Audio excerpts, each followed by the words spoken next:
It is a great honor today to welcome, in the Institute for Cultural Diplomacy, Mr. André Azoulay. Born on the 17th of 1941, he is a senior advisor to King Mohammed VI of Morocco. He previously advised Mohammed's father, King Hassan II. He currently presides over the Lindh Euro-Mediterranean Foundation for the Dialogue Between Cultures, based in Egypt, Alexandria. He is also a member of the European Union, of the United Nations high-level groups for the alliance associations between the West and the Eastern civilizations, Arab civilizations, and Islam. Okay. He is also president of the executive committee of the Foundation for the Three Cultures and the Three Religions, based in Sevilla, Spain, founding member of the C100 Davos Forum for the Dialogue of Civilizations and Religions, and was formerly executive vice president of BNP Paribas Paris. In 1966, he left Morocco to start a new life in Paris, hence becoming one of the hundreds of thousands of Moroccan Jews who emigrated from Morocco to North America, Europe, or Israel. According to Azoulay, Moroccan Jewish memories are many centuries old. We know it has not all been rosy. There are black pages, but the Moroccan Jewish past has nothing to do with the history of the Jews during that same period in the West. In Morocco, we have seen no deportation, no Nazism, no concentration camps, and no Inquisition whatsoever. Rather, we have seen Jews and Muslims living together and respecting each other. In the fall of 1976, André Azoulay took the lead in Paris in organizing Moroccan Jewish friends into a group that became known as Identity and Dialogue. The lecture now being presented to you the interview presented to you will focus on few questions, will deal with few questions about the Arab Spring, also the situation, the current situation in the Arab world. So thank you very much again for being here, and we'll start the interview. Thank you very much. Thank you.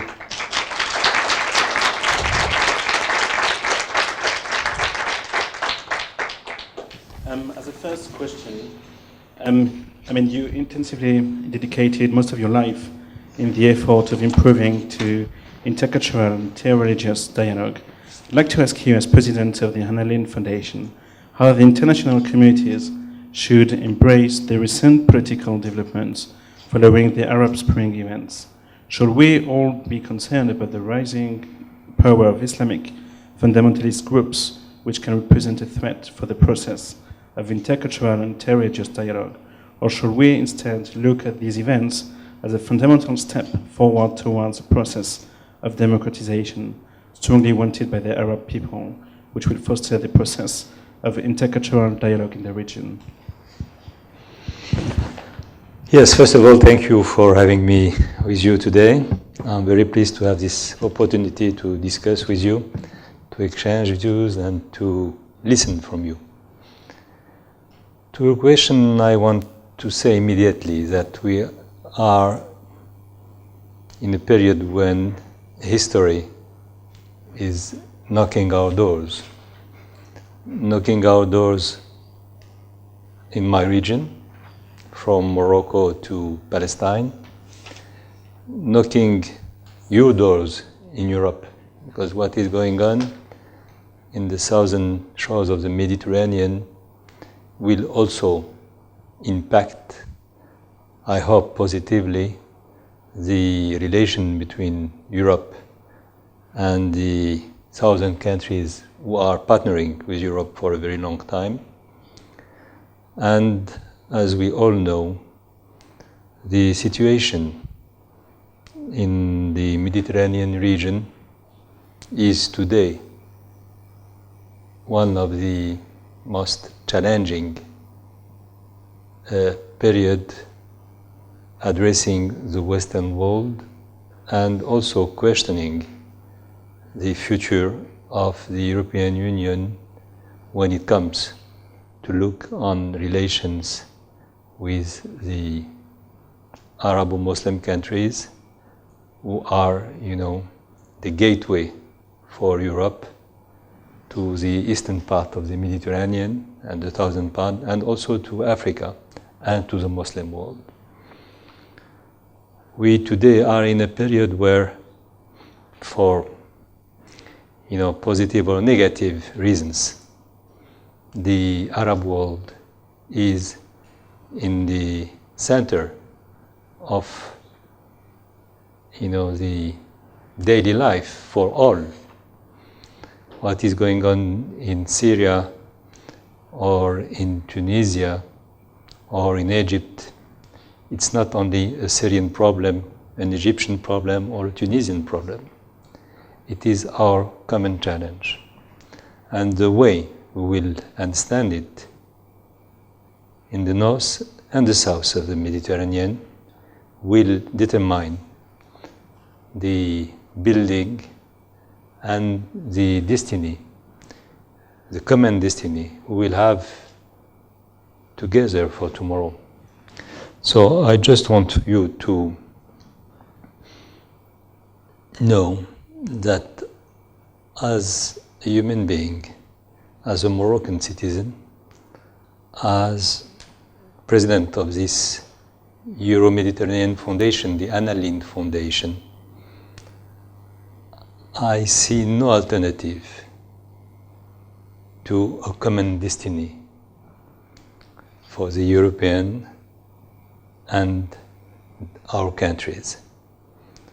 And I think that the awakening of the Arab countries, which started now close to 2 years ago, could be seen and understood as a new opportunity to rebuild, to rethink, to redesign the logic of the relations between Europe and my region. Let me just illustrate what I just say by, describing the situation in Morocco. Morocco is one of the main partners of Europe on the southern shore of the Mediterranean. European Union is number one everywhere. First economic partner, first client, first provider, first investor. First also strategic partner regarding all the flows, cultural flows, economic, financial, technical, scientific. So we in Morocco for a very long time, we have looked for our future by, looking north, Europe. And Morocco started to build specific and strategic relations with Europe close to half a century ago, in the middle of the 60s. And now we arrived to a kind of irreversibility in our partnership. We have been awarded by the European Union by this, this definition or this mention that we are the strategic partner of Europe. We are very pleased, to be awarded, but in fact, it means nothing.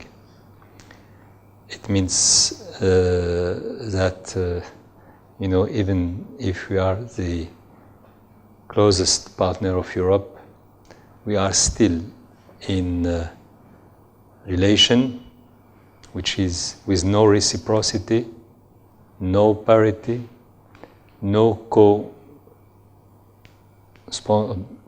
responsibility and co-ownership of our partnership. Everything, and we accept it, is decided north. Everything is financed by the European Union. Everything, what we have in our cooperation. Everything is observed and designed by the North. And we have this kind of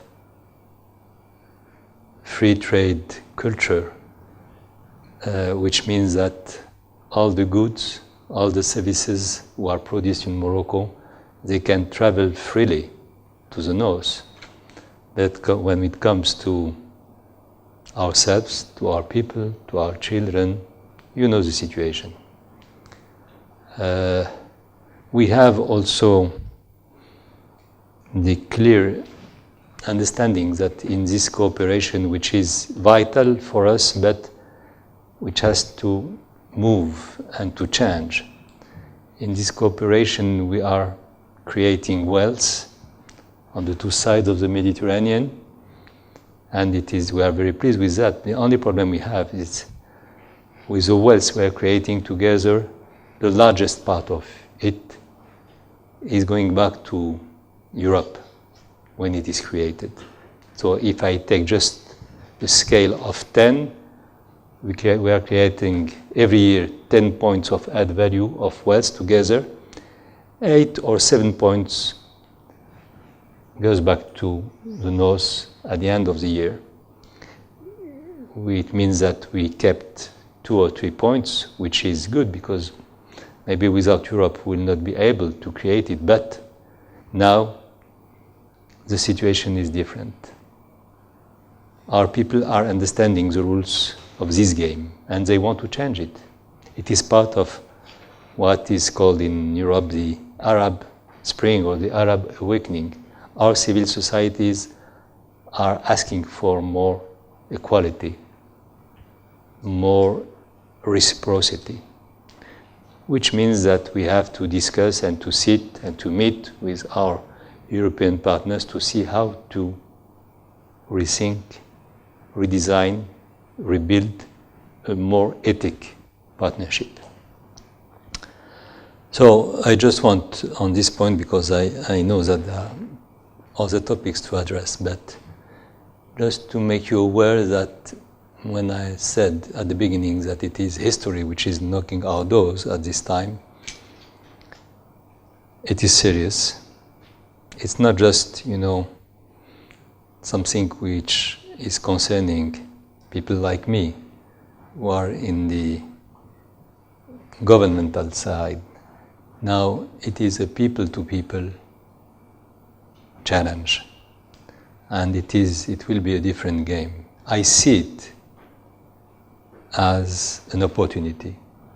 I see it as a chance, and I hope that it will be also the opportunity and the occasion for all of us to try to retake over of our modern time or our modernity. Because unfortunately, and I will conclude on this question with this point, unfortunately, we have all collectively regressed in the last 10, 15, 20 years. Now I see it as a shame. We have to create groups like at the UN, the group you mentioned, to see that, or to see how being Muslim, Jewish, or Christian, we can sit together. Is it possible? No one just 40 or 50 years ago would imagine at that time that we have to call on the United Nations to find a solution for us to be together, to sit together, to live together, just because we are calling our common God in a different language, with a different history. That's regression. And I hope that what is going on now will give us a chance to finish with this time where we have accepted to discuss or to study the clash of civilization, the clash of religion, the clash of cultures. It's a nonsense, but it exists. So I think that we have to put as a priority, as a hardcore of the future, Euro-Mediterranean partnership this kind of, challenge. Partnership between the two shores of the Mediterranean, it's not only free trade. It's not only, economic cooperation or scientific exchanges. It's more than that. Today, we have to retake over of our humanity. And it is what I'm trying to do as a president of the Anna Lindh Foundation, which is the most powerful network on the two sides of the Mediterranean, with close to 4,000 NGOs in the 43 countries who are members of the Euro-Med partnership. Thank you very much. Let us ask you our next question. Morocco has been repeatedly criticised for its... Hello, my name is Alex Hanna from the United Kingdom. It's a pleasure to meet you. Morocco has been repeatedly criticised for its actions in Western Sahara by international human rights organisations such as Amnesty International, the UN High Commissioner for Human Rights, the International Committee of the Red Cross, the Norwegian Refugee Council. Additionally, the Moroccan claims of the Polisario being a group of terrorists finds little international support. On the other hand, the Sahrawi citizens seem to have suffered under Moroccan authorities and have been deprived of their richest and most resourceful territories. I would like to ask your opinion on the subject, both as senior advisor to the King of Morocco, but also as the president of the Anna Lindh Foundation. I would also be highly appreciative if your reply could be given in the context of human rights. Yes, first of all, I will invite you to visit my country. And you will see that, unfortunately, the situation you will see has nothing to do with what you said. Western Sahara, first of all, didn't exist. You have Morocco and we have Western provinces. So please, next time, start to come to Morocco. You will be our guest. You will travel. You will see what does it mean to be just as a Moroccan living in these Western provinces. What, to address this issue, because the issue exists, even if it is not what was described. Morocco was colonized by France and Spain in the northern part of my country, and the southern part was also the last part of my country which was colonized by Spain till the early 70s. So it was the last province of my country which was liberated. And at that time, when we finished this period of colonization, which unfortunately Amnesty International or Human Rights Watch didn't address, which is bizarre, not to try to understand what was the colonization period. If I was an Amnesty member, international Amnesty member, I will first try to address this question. So this province was liberated in the early 70s, and at that time started a challenge with, more than a challenge, a real confrontation with our neighbor Algeria, which didn't accept the fact that those provinces just liberated was integrated to their mother country. And till today, the problem we have is not with our citizens in the province of our Saharian province. It's a dossier which is discussed and where we are confronted to the Algerian policy, who want to help or to create a kind of artificial state, southern of Morocco, for its own reasons and its own ambitions. So I can assure you that next time you visit Morocco, you can take your car from Tangier, Rabat or Casablanca, go to Dakhla, Smara, Laayoune, till the Mauritanian frontiers, and you will see that in Laayoune or in Smara or in Dakhla, you will find people who are, arguing or demonstrating, like you will find the same people demonstrating in Rabat, or in Casablanca, or in Tangier. So Morocco, it's a free, democratic country. And,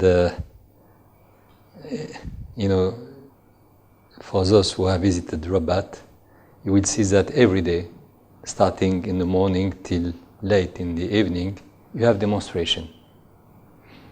Too much, but it exists. And we have this privilege, because this kind of reality, social reality, you cannot find it in our neighboring countries. And Morocco, by the way, was the only country I know, not only in the region, but in the world, who, in our first constitution in 1961, made forbidden by law and by constitution the one-party system, which means that Morocco was constitutionally, for more than half a century, just after we finished with the colonization, was a pluralistic country with an ideological diversity, with diversity of opinion and the freedom of speech. That's why, if I have the chance to tell you more about Morocco, you would understand how, this issue of our southern provinces has to be put in the perspective of the Moroccan political, ideological realities. But we hope that the process is going on in the United Nations regarding the Western Saharan province of Morocco will be successful, because we have proposed to try to find a good compromise with our neighboring country, Algeria, and also to give a chance to our southern provinces. We have proposed a kind of autonomy. How could you say it in English? Autonomy. So, autonomy for those provinces to preserve and to promote the local identities, culture, specific, characters and specific histories of the region. This new Moroccan proposal and plan was approved by the majority of the United Nations member countries, and there are discussions with the Polisario, with the Algerian, and with the Mauritanian. And I hope that this process of negotiation will finish soon with a good compromise for all. I just want to tell you that even if this dossier is discussed in the UN and everything, there is no violence in this part of Morocco. That's why I propose to you to take your own car and to go by yourself until the Mauritanian frontiers, because you will see that there is no one bullet who was shot for the last, 20, 25 years. So the Polisario do exist, based in Algeria, sustained by Algerian, financed by Algerian, armed by Algerian, and we know the Algerian vision and the Algerian ambition. They know also our realities, but there is probably in the middle of the way a large possibility of having a good compromise. What will never change is the sovereignty of Morocco, the flag, and the Moroccan identity of this part of my country. And we are proposing something which is not so far from the system in Germany of the landers, and also the region in Spain. But it will be implemented in the southern part of Morocco and in the whole country for the region. Thank you very much. I am Andrea from Romania.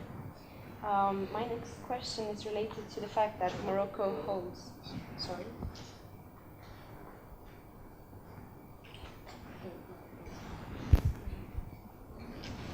Can you hear me now? Okay. So, as I said before, I'm Andrea from Romania. My next question is related to the fact that Morocco holds a non-permanent seat in the UN Security Council until 2013. And I would like to ask you to talk to us about what is Morocco's political strategy in the Council, and what is it doing with regard to Syria and the Arab Spring? Well, we have from the very beginning expressed our very strong support. And it's not just rhetoric or theory. For instance, referring to Syria, Morocco was the first country to have sent to Jordan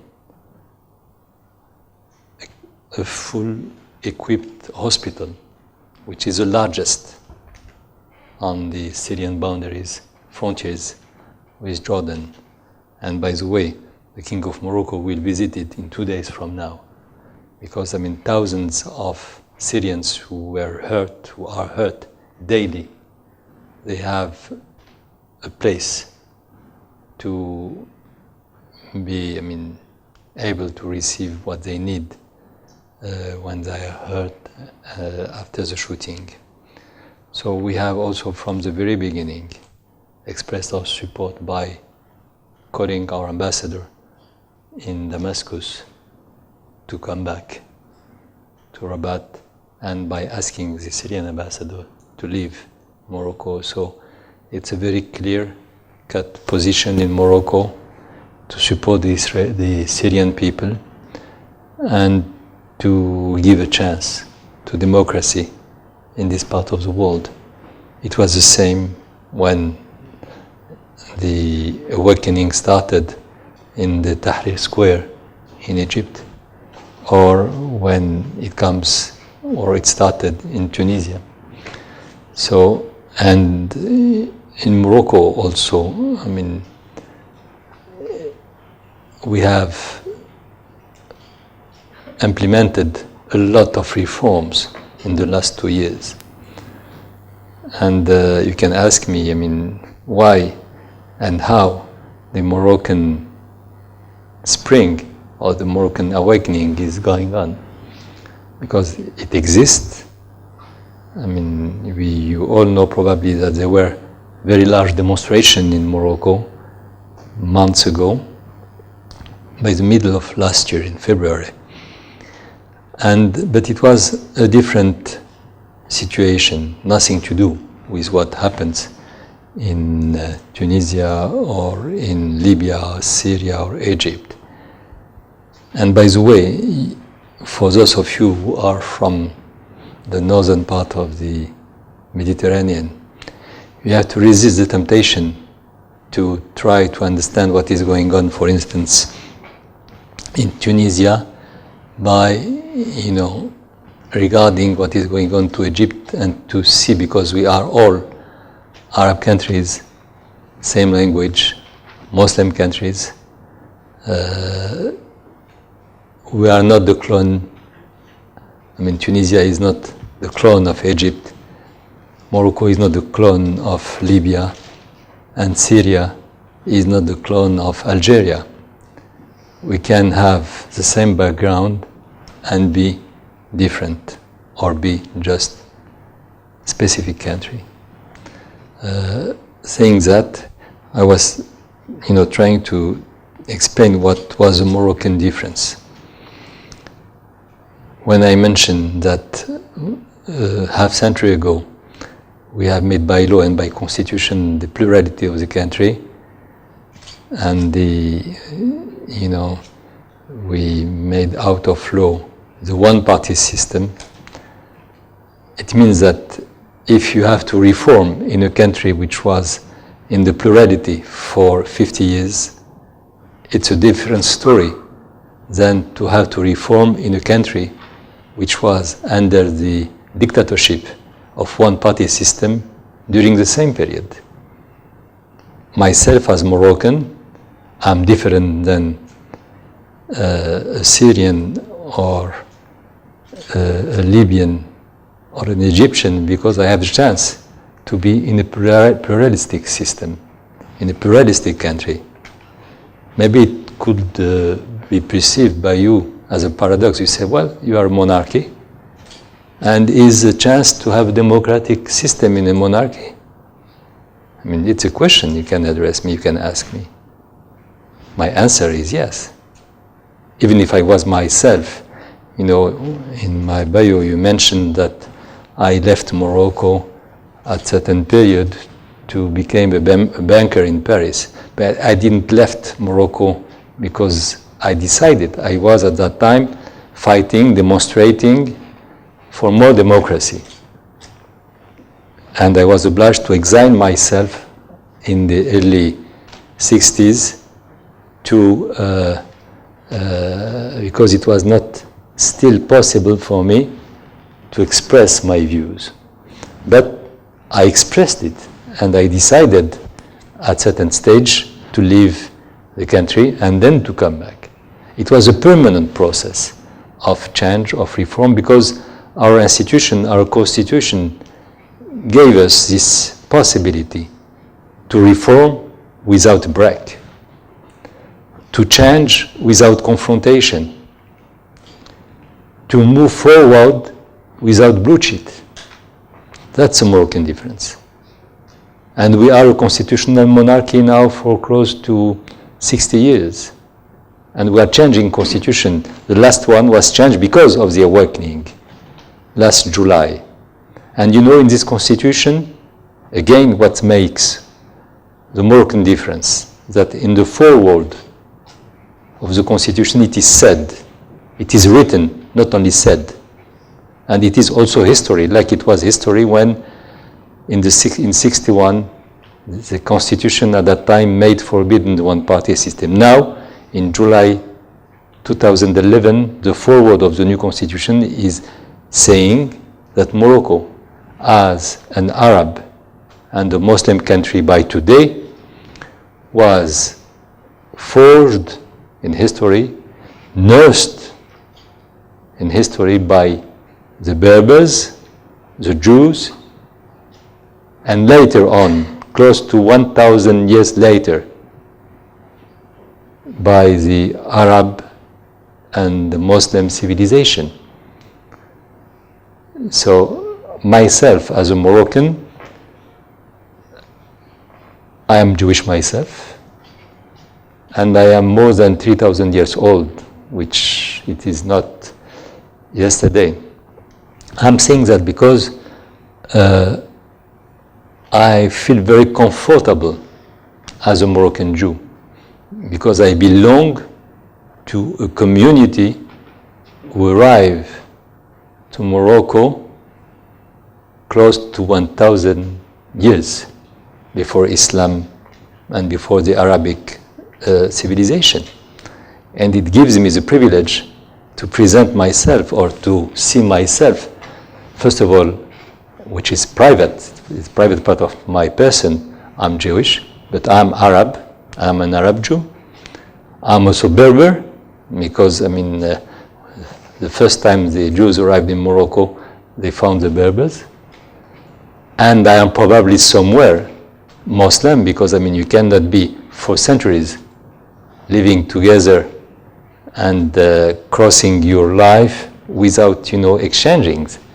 So it is possible in this country, where all around you have this, as I mentioned before, this regression, when you have this confrontation, when you have this exclusion between people just because, again, of their religion or their histories or civilization. In my country, it is possible for a person like me to have the privilege to present myself as, the result of the combination and the addition of all those dimensions. And I see it as really as one of the major assets of my country today, because it is very rare. And myself, as advisor of the king, I belong to a very snobbish and selective club, because unfortunately I'm the only member of my club. If you look on the other Arab and Muslim countries, you will not see a Jewish person like myself being at this level of responsibility. And I think that it's very meaningful by itself, but by this time, it's more than just something usual. Thank you very much for answering our questions. It was a real pleasure to have you today speak to the Institute for Cultural Diplomacy. Thank you very much for answering our questions. And it was a real pleasure. Thank you. Thank you.